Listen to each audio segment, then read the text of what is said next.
Hello and welcome. It is Monday. We have some motivation for our week. Hopefully, it's motivating, but it will definitely help you take care of yourself this week.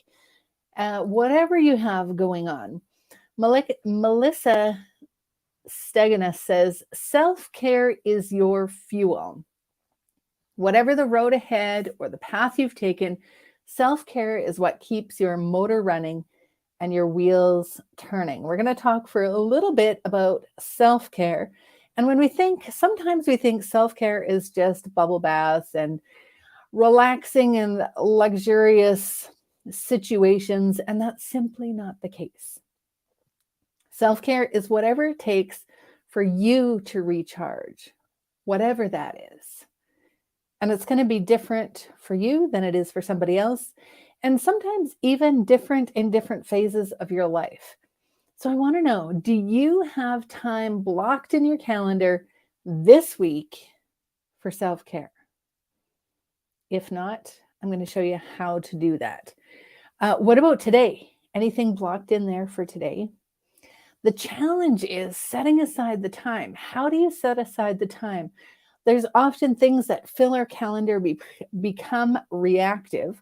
Or if we do have some space in our calendar and we blocked it aside and we say, this is the time for us, this is the time for me, and then that time shows up and you give it to somebody else and you don't recharge, which you can do for a little while, but it's just like filling up your car with gas. If you've got a full tank, you can go a few days without adding more fuel. But at a certain point, you just can't go any further. You're going to be running on fumes. And that's the same with your energy. Now, with the price of gas the way it is, and we're not going to go into all the ins and outs of why that might be, but maybe you're only putting in a few liters at a time, just enough to get to the next place, hoping that the price will go down before you really fill up. But the problem with that is there's always this tension, this stress at always being just above empty. So if you had to go further, you'd be running on fumes. You don't actually have enough fuel to go the distance that you might need to go. So there's always that stress simmering as you are just above empty. Now, the same thing happens when you just schedule these micro chunks of time to recharge. Not really enough time to get a good amount of energy back, but enough to make you feel like, oh, well, I've scheduled it in my calendar.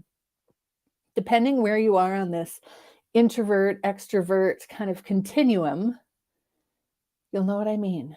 Sometimes, maybe you need like a huge chunk of time to recharge. But when your schedule looks like a bad Tetris game, how do you actually make that happen? Here's a couple of suggestions. Look at your calendar and see where, perhaps sometime on the weekend, maybe you have a day off in the middle of the week. What you want to do is have a large enough chunk of time where you can just freely recharge and see how long does that actually take.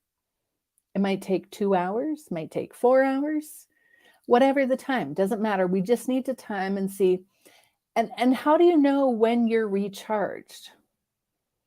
Well, I know personally, when I'm ready to take care of other people again, when I'm ready to make decisions, when I feel clear-headed, I just feel like, okay, I'm ready to take on the next things.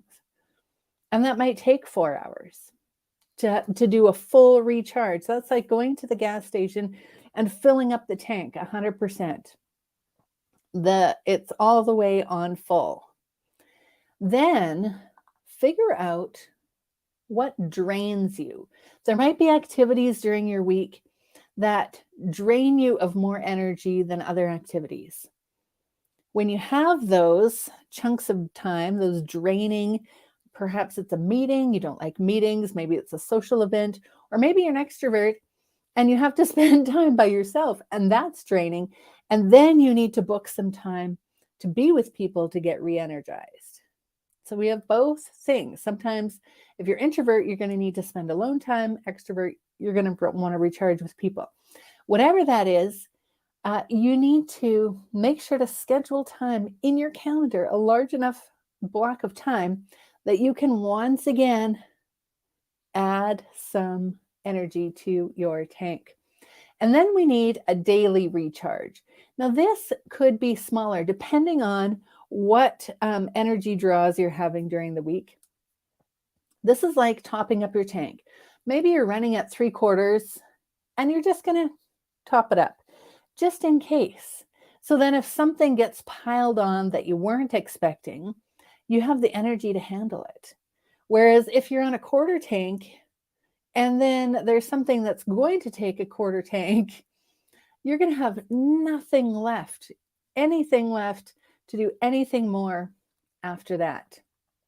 So you can do all the time management strategies in the world, the best strategic planning, but if you don't manage your energy, nothing is going to move forward.